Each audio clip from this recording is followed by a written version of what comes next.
واسه دل بریدن از من دیره. منو عاشق خودت کردی تو، خیلی وقته که به عادت کردم. با تو میبینم همه دنیا رو، تو برام مثل نفس میمونی.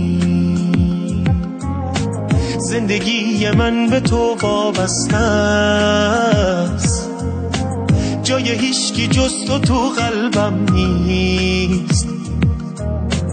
دل عاشقم به دل بسته است. تو رو خدا تنهام نذار، تو رو خدا ترکم نکن، تو رو خدا از زندگیم خودتو نگیر کم نکن. نرو تو رو خدا تنهام نذار، تو رو خدا ترکم نکن، تو رو خدا از زندگیم خودتو نگیر کم نکن.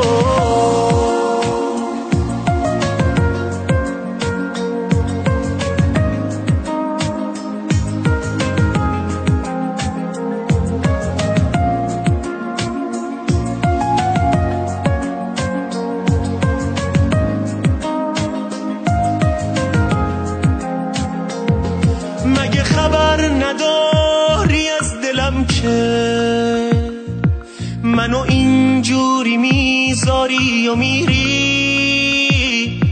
مگه نمیدونی جون منی تو که داری جونمو از من میگیری؟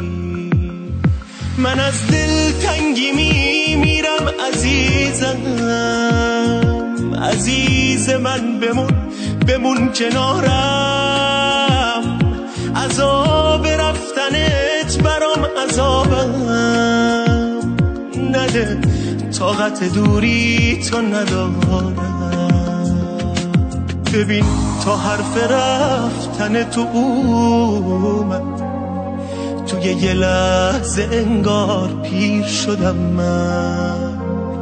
هنوز نرفتی و اینجایی، اما تو درد رفتنت اسیر شدم من.